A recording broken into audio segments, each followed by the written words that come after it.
The reconnaissance ship Pale Whisper had surveyed 18,000 worlds across 412 systems. Commander Vectin of the Collective had personally overseen the cataloging of 2,307 of them. Not once in his 3 centuries of service had he felt the need to retreat from a survey mission, until now. "Commander," his sensor officer chirped, mandibles clicking nervously. "The readings are inconsistent with standard planetary classification." Vectin's 4 eyes focused on the blue-green sphere rotating slowly on the display. It looked peaceful enough from orbit, swirling white clouds, vast oceans, visible landmasses. A garden world, perhaps. The kind the Collective preferred for colonization. The kind that birthed soft species who traded in philosophy and art rather than warfare. "Elaborate," he commanded, his translator converting his harmonic speech into standard Collective notation.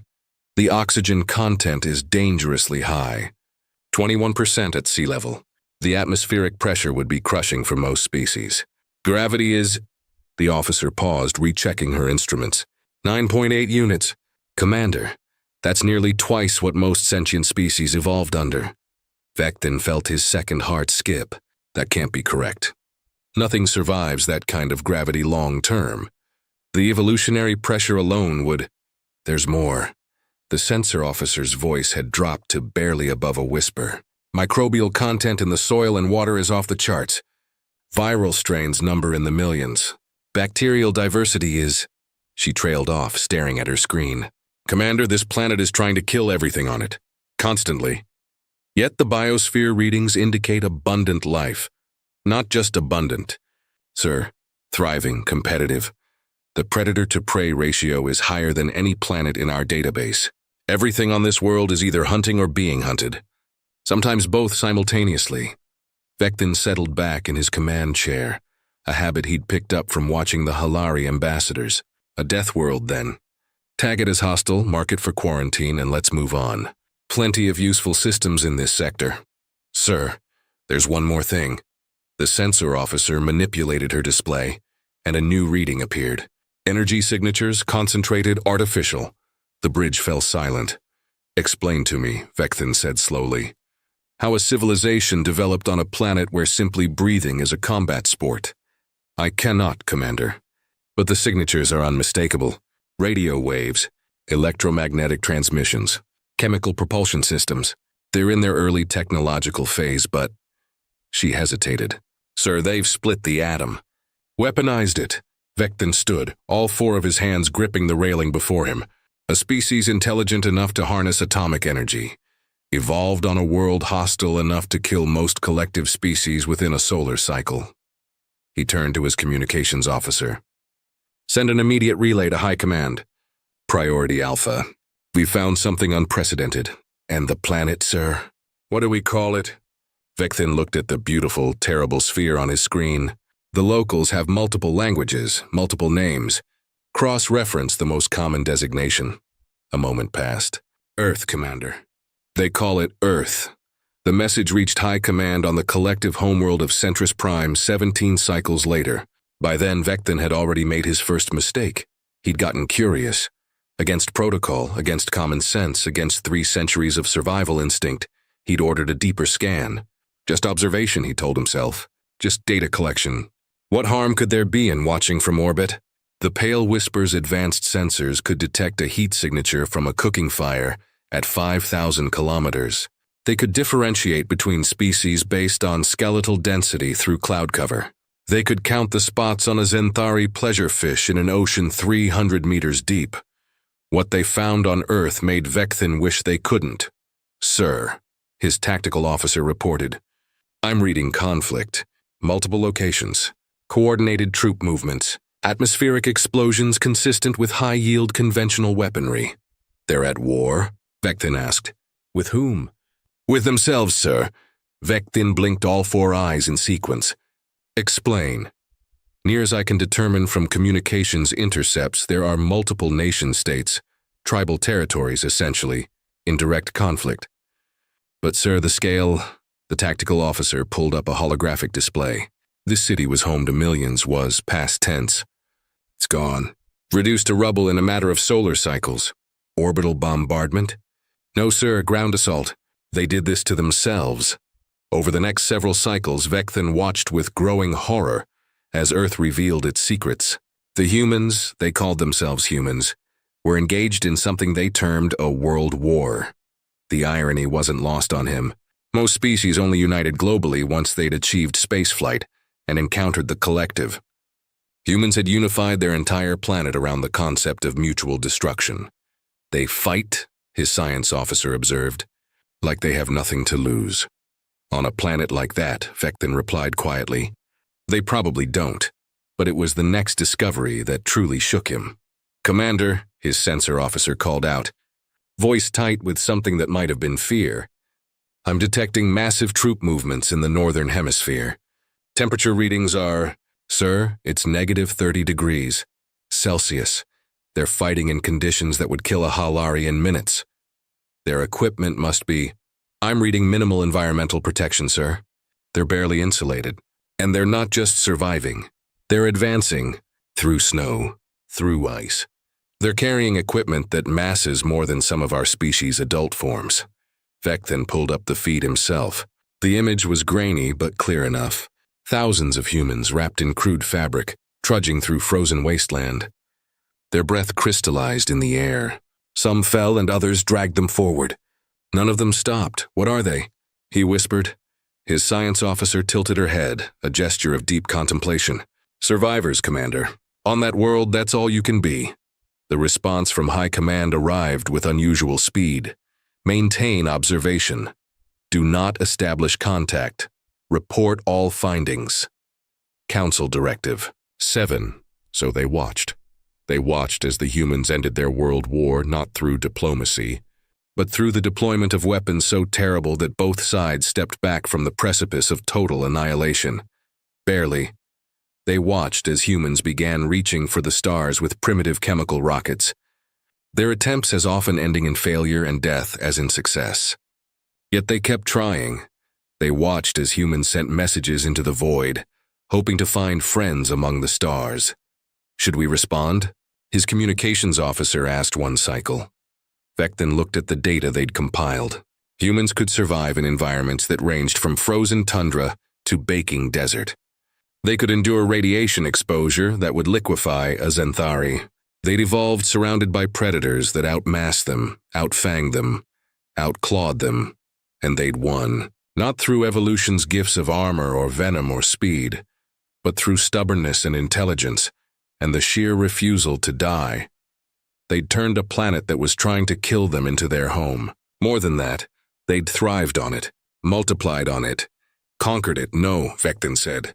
We should not. 67 Earth years passed. Vecthan retired, then unretired when the situation escalated. The collective had bigger problems than one Death World species. The Krell Empire, aggressive and expansionist, had begun pushing into collective space. Dozens of systems had fallen. Hundreds of worlds had been subjugated. The collective needed allies, needed soldiers, and someone remembered Earth. Absolutely not, Vecthan said when they brought him the proposal. He was old now, his carapace faded to pale gray, but his voice still carried authority. You have no idea what you're suggesting. High Counselor Thress, a Halari whose species had held power in the collective for 3,000 years, regarded him calmly. I have read your reports, Commander. These humans are resilient, strong, exactly what we need. They're dangerous. To the Krell, yes. That's rather the point. To everyone. Vecthan pulled up files, decades of observation.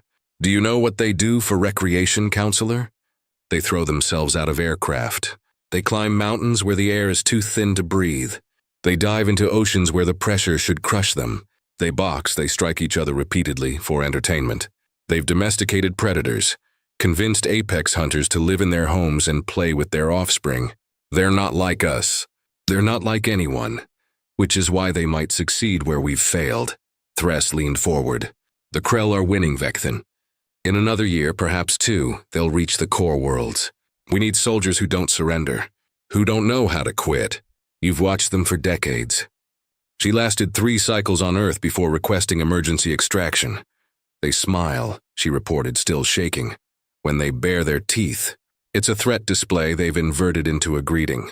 Their entire planet is paradox. They're the apex predator and they know it, but they pretend to be friendly. Domesticated. They're not. None of them are. I watch their entertainment broadcasts. They fantasize about war, about survival scenarios, about the end of their world. They've prepared for every extinction event imaginable.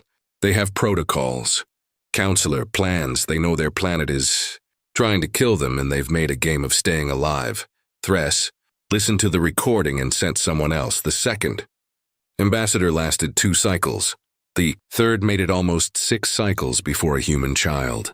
No more than 4 solar cycles old. Picked up a creature the ambassador's research identified as extremely venomous to play with it. When the ambassador shrieked in warning, the child's parent laughed and said, "Oh, he's just a garden snake." The ambassador quit via subspace transmission. Perhaps, Vecthin suggested when called in for consultation, we should try a different approach, such as honesty. He pulled up a file. There's a human I've been monitoring. Military commander. Survived their most recent armed conflict with distinction. Decorated for bravery, tactical thinking, and what they call leadership under fire. Her name is Colonel Sarah Chen. Her? Humans are sexually dimorphic, but their females are just as dangerous as their males. Sometimes more so. Vecthin displayed an image. Colonel Chen lost her entire unit in what humans call the Arctic Circle. -50 degrees. Equipment failure. No support. She walked 140 kilometers through a blizzard, carrying a wounded soldier, and arrived at base camp 2 cycles later. Both survived. Thress stared at the image. The human looked small, fragile even. 2 eyes, 2 arms, 2 legs. Bilateral symmetry. Standard configuration, how? Thress asked. She didn't want to die. Vecthin closed the file. For a human, that's often enough. They brought Colonel Sarah Chen to Centris Prime on a diplomatic shuttle. She was the first human to leave Earth's gravity well on an alien vessel. She'd insisted on wearing her uniform. Digital camouflage designed for Earth's varied environments. Weighted boots, insignia of rank. She looked, several counselors noted, like she was ready for war. Colonel Chen, High Counselor Thress began, using the translator to render his harmonic speech into human English. Welcome to the Galactic Collective. We're honored to skip the ceremony, Chen interrupted. Her voice was flat, direct. You didn't bring me 24 trillion kilometers to exchange pleasantries. You're losing a war and you want my help. Let's talk about that. The council chamber fell silent. No one interrupted a High Counselor. It simply wasn't done. Thress, to his credit, adapted quickly. Direct, I appreciate that. Yes, Colonel. The Krell Empire is expanding into our territory. We've lost 17 systems in the past year. Our defensive fleets are insufficient. You mean you're not fighters? We are a collective of peaceful species. We negotiate, we trade, we build, and when negotiation fails, Chen asked, we retreat, regroup, seek compromise. Chen was quiet for a moment. That's called losing where I come from, perhaps. But we survive. For how long? Chen walked to the large view screen dominating one wall. It displayed collective space. Hundreds of systems, thousands of worlds. A swath of red, Krell-controlled territory, spread like infection across one border. You've been retreating for over a year. They've taken 17 systems. How many do you have left? 347, Thress admitted. So you've lost about 5% of your territory in 12 months. Extrapolate that. Another 20 years and you're gone. But it won't take 20 years, will it? Because they're accelerating, learning your patterns, exploiting your weaknesses. She turned from the screen. You don't need an ally, Counselor. You need a miracle. Are you offering one? Chen smiled. Several counselors instinctively retreated. No, she said. Miracles are divine intervention. What I'm offering is human intervention. Might be worse. Vecthin, watching from the observation gallery, felt his second heart skip again. Chen's conditions were simple but absolute. You want human soldiers. You follow human rules. We don't retreat unless tactically necessary. We don't surrender unless death is guaranteed, and sometimes not even then. We protect civilians, including enemy civilians when possible. We respect rules of war even when the enemy doesn't. And most importantly, you don't pull us out when it gets ugly, because it will get ugly. That's what we're good at. Acceptable, Thress said. How many soldiers can Earth provide? For an interstellar war? Chen considered. Start with 10,000. See how it goes. 10,000? A counselor from the Pleiadian cluster gasped. The Krell have fleets numbering millions. 10,000 humans against 10,000 is plenty for a field test, Chen interrupted. If we're as good as your reconnaissance suggests, you won't need more. If we're not, you'll know quickly and can pursue other options. Such confidence, Thress observed. You've never fought in space, never used plasma weapons, never encountered Krell battle tactics. We've never done a lot of things before we did them anyway. Chen pulled up her own data pad. Primitive by collective standards, but functional. Counselor, humanity went from first flight to landing on our moon in 66 years. From splitting the atom to harnessing fusion in 70. We've fought wars in every environment our planet offers, from jungle to desert to ocean to ice. We've survived plagues, famines, natural disasters, and each other. Space is just another environment. The Krell are just another enemy. She paused. Though I admit they're probably uglier than most. Show me what we're dealing with. The holographic display activated. A Krell warrior materialized, 3 meters tall. Armored carapace like living tank plating. 6 limbs ending in blade-like appendages. Mandibles that could shear through steel. Chen studied it for a long moment. Yeah, she said finally. We've got bugs on Earth. Big ones are usually less dangerous than the small ones, but these look cranky. What's their weakness? We haven't found one, Thress admitted. Their armor is nearly impervious to standard plasma weapons. They're stronger than any collective species. Their reaction time is exceptional. They don't fear death. They consider dying in battle the highest honor. So they're aggressive, well-armed, religiously motivated, and hard to kill. Chen nodded. Okay, that's actually helpful. How? Vectin asked from the gallery. Chen looked up at him. Because now I know they're not invincible. They're just tough. And Commander, she'd done her homework, knew who'd been watching Earth all these years. Humans wrote the book on tough. We're from a planet that spends every second of every day trying to murder us. These Krell? She gestured at the hologram. They're just another Tuesday. The human expeditionary force arrived 3 months later. They came in ships built by the collective but modified by human engineers. The modifications violated about 40 safety regulations. They also made the ships 30% faster and significantly more maneuverable. We'll fix them back to standard when the war is over, Colonel Chen promised. Vectin, assigned as liaison between human forces and the collective military, wasn't sure whether to be impressed or terrified. Possibly both. The humans themselves were. Not what he'd expected. He'd watched them for decades, but seeing them in person was different. They averaged less than 2 meters tall, smaller than most collective species. Their environmental suits seemed almost casual, designed more for mobility than protection. They carried weapons that looked primitive compared to collective plasma rifles. Kinetic projectiles, Chen explained when Vectin asked. Bullets. We've been using them for 600 years. They work, but plasma requires power cells that can be depleted or damaged, generates heat signatures that give away positions, cauterizes wounds, which sounds good until you realize it also seals in infections on a battlefield. She patted her rifle. This throws a metal slug at supersonic speeds. Simple, reliable, effective. Our engineers have been making improvements. But the principle remains the same. Put a hole in the enemy before they put one in you. Simple, Vectin thought. That was the human way. No elegant solutions. No over-engineering. Just brutal, practical efficiency. The first engagement came sooner than expected. The Krell had pushed into the outer reach, a system of mining colonies producing rare elements crucial to collective technology. Standard doctrine called for evacuating the colonies and seeding the system. Defensive fleets would delay while civilian transports escaped. Then retreat. No, Chen said when briefed on the plan. Excuse me? The collective admiral, a Halari named Kresic, stared at her. Colonel, this is established protocol. We cannot defend against Krell numbers in open space. We evacuate and... You've evacuated 17 systems, Chen interrupted. How's that working out? We've saved millions of lives, and lost billions more when those systems fell. Chen pulled up tactical displays. Admiral, they're not going to stop. Every system you give them makes them stronger and you weaker. At some point, you have to draw a line. We're not equipped to... You weren't equipped. Now you've got us. She turned to her command staff. 10 humans in a room full of aliens, looking calm despite facing their first interstellar battle. Major Rodriguez, what's our force composition? 2nd Battalion, Colonel. 487 effectives. Plus support elements? And we're facing? Krell Assault Fleet.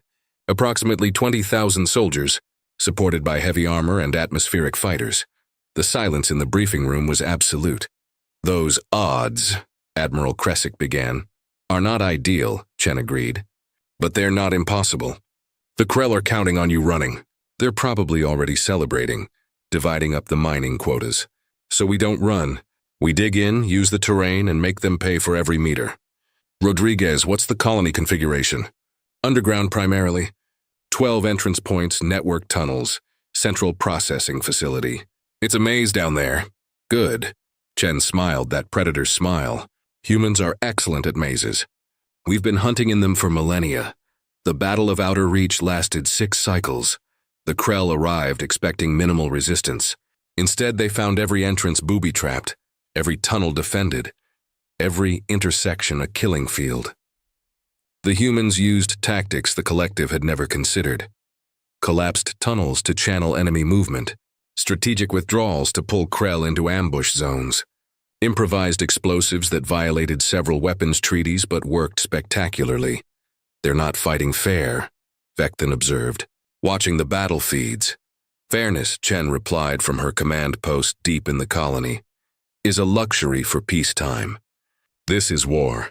The Krell adapted quickly, they were skilled warriors. But adaptation requires time, and time was measured in casualties. For every human that fell, 20 Krell died, then 30, then 50. By the 3rd cycle, Krell commanders were pulling back, reassessing. They'd never encountered resistance like this. Never faced an enemy that refused to retreat, that turned every setback into a new trap, that fought with the kind of ferocity usually reserved for protecting breeding grounds. By the 6th cycle, they retreated entirely. Impossible, Admiral Kresick breathed, watching the Krell fleet withdraw. They've never retreated from an engagement, never. First time for everything, Chen said. She looked exhausted. Humans apparently needed regular sleep, though she'd gone the entire battle on what she called coffee and spite. 32 of her soldiers were dead, another 114 wounded. The Krell had lost 6,000. The message was sent across the collective instantly. Humanity had won its first battle. The second message, sent across Krell space, was equally clear. The Death Worlders had arrived. The war changed after Outer Reach. The collective, inspired by human tenacity, stopped retreating. Not every engagement was successful. The Krell were still formidable, still outnumbered humanity 1,000 to 1. But now, when Krell fleets appeared, they faced resistance. Real resistance, and wherever humans fought, they won, not always cleanly. Not always without terrible cost. But they won. Vectin watched Colonel Chen's battalion grow into a regiment, then a division. Humans poured off Earth, volunteers seeking adventure or purpose or simply the chance to prove themselves against the galaxy. They brought their music, their culture, their inexplicable optimism, and their capacity for violence. They're different in battle, Vectin observed to Chen one cycle. They were aboard the Horizon's Edge, a collective dreadnought that had become humanity's de facto flagship. The soldiers, they laugh, they joke, they're almost casual, until the fighting starts. Then there's something else, Chen nodded. We compartmentalize. Have to, when you grow up on Earth. You can't spend every minute in survival mode or you'd go insane. So we relax when we can, fight when we must. The key is knowing when to switch. And you always know. I've never gotten it wrong yet. She paused. Colonel, can I ask you something? You've been watching us since before I was born. What scares you most about humanity? Vectin considered lying, decided against it. That you'll win this war. And then you'll ask what next. And the galaxy won't have a good answer. Afraid we'll turn into conquerors? Afraid you already are. You conquered your own planet, made it submit, Made it home despite every evolutionary pressure telling you to give up and die. The Krell are conquerors too, Colonel. The difference is they were bred for it. You chose it. Chen was quiet for a long moment. Commander, humanity spent most of its existence fighting for survival. Fighting each other. Fighting our world. We're good at war because we've had a lot of practice. But we're tired of it. Every human on this ship, in this fleet, they're not here because they love killing. They're here because they love living. And you can't live free if someone's trying to enslave you. She met his eyes, unsettling, those two forward-facing predator eyes. We're not fighting to conquer. We're fighting so everyone can go home, including us. And if you can't go home, if Earth needs you out here protecting what you've won, then we'll do that too. She smiled slightly. It's what we're good at, remember? Not quitting. The end came at Krell Prime. 2 years after Outer Reach, human-led fleets had pushed the Krell back to their homeworld. Not destroyed. Chen had been clear about avoiding genocide, but contained. Defeated. The final battle was the largest in collective history.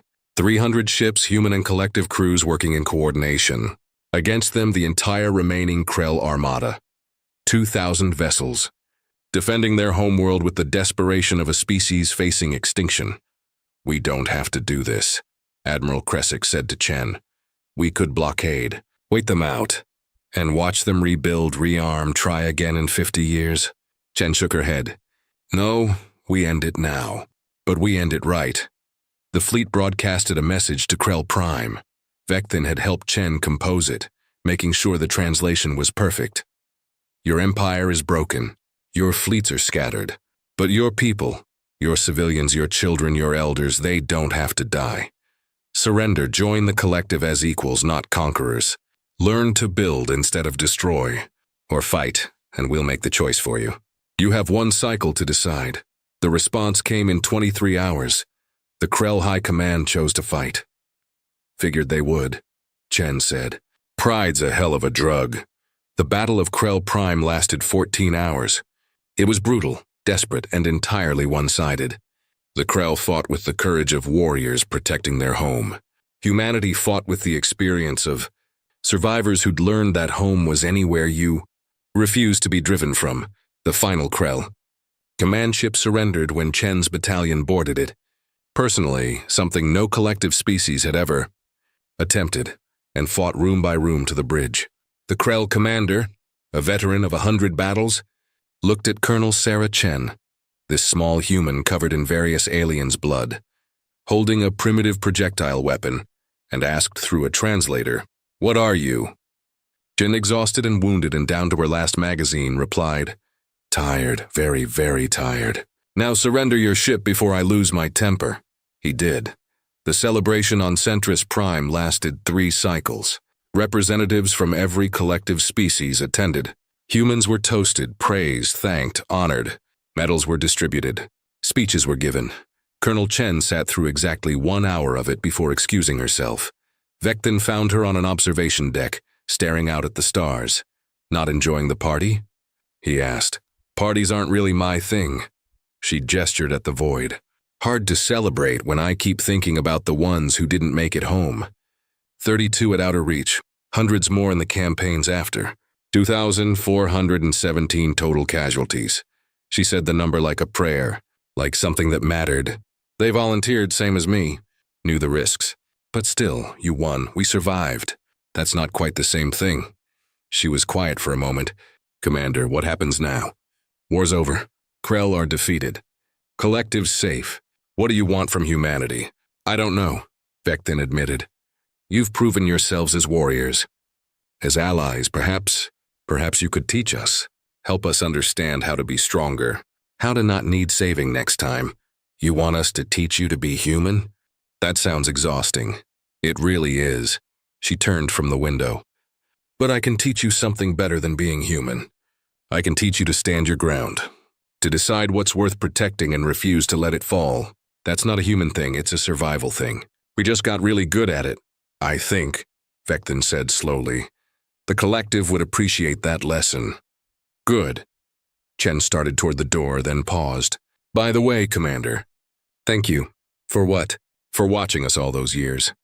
for warning the collective about how dangerous we were, for being afraid of us. She smiled. It helped us remember to be afraid of ourselves. Kept us honest. She left.